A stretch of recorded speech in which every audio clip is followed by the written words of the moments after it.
शिवाजी ने पिता की रिहाई के लिए अपनाई जबरदस्त रणनीति। शिवाजी महाराज को पूर्व से ही इस बात का भली भांति एहसास था कि मुगल अपने साम्राज्य को विस्तार देने की मुहिम तेज कर सकते हैं। उनका एहसास और अनुमान बिल्कुल सटीक निकला। शाहजहां वाकई अपनी कुशल रणनीति और पूरी तैयारी के साथ समूचे भारत पर अपने साम्राज्य में विस्तार के बारे में सोच रहा था, लेकिन शिवाजी महाराज फिलहाल मजबूर थे। इतनी बड़ी ताकत से अचानक लोहा लेना शायद उनकी नजर में जल्दबाजी थी। इसके अलावा वे अपने पिता के कैद हो जाने से भी मानो एक बंधन में बंध गए हों, वरना उनकी नीति तो हमेशा से ही आक्रमणकारी ही रही थी। शिवाजी ने अपने पिता की रिहाई के लिए दुश्मनों के साथ जबरदस्त चाल चलते हुए एक कार्ड खेला।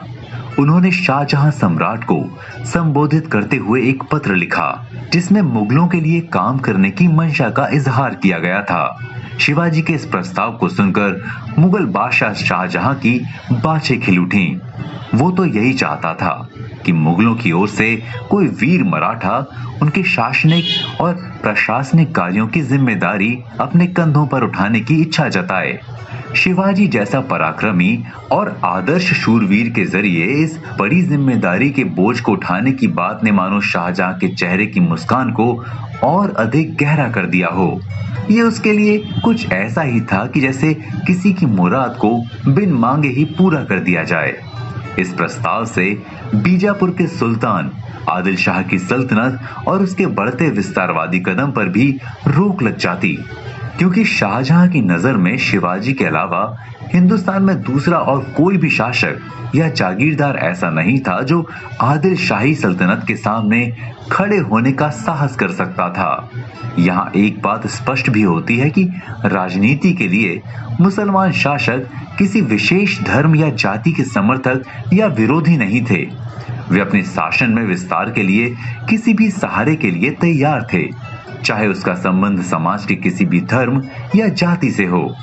शाहजहां दिल्ली का तख्त नशीन था और उससे हरगिज ये गवारा नहीं हो रहा था कि कोई अन्य शासक उसके बढ़ते वर्चस्व और पेशकदमी की राह में रोड़े अटकाए या उसके विरुद्ध विद्रोह का बिगुल बजाए। शाहजहां ने दिल्ली से आदिल शाह पर ये दबाव बनाना शुरू कर दिया था कि वो शिवाजी के पिता शाहजी भोसले को कैद से मुक्त कर दे। सुल्तान आदिल शाह को शाहजहां की ताकत का अंदाजा था कि अगर उसके आदेशों की अवहेलना की गई तो क्या दुष्परिणाम भुगतने पड़ सकते हैं। उसने दबाव में आकर 16 मई 1649 को शिवाजी के पिता को रिहा कर दिया। इस प्रकार शिवाजी अपनी जबरदस्त रणनीति की बदौलत अपनी चाल में सफल हो गए, जिसकी भनक भी शाहजहां को न लग सकी। लेकिन शिवाजी को अपने पिता शाहजी भोसले को आजाद फिजा में लाने के लिए सिंध के किले को आदिल शाही सल्तनत के हवाले करना पड़ा था। शिवाजी तब अपने पिता की खातिर 7 साल तक अपनी आक्रमणकारी नीतियों पर विराम लगाकर क्षेत्र विस्तार से रुकना पड़ा था। उन्होंने इन वर्षों के बीच आदिल शाही सल्तनत के किसी भी क्षेत्र पर आक्रमण नहीं किया। एक बार फिर शिवाजी का आक्रमणकारी रुख।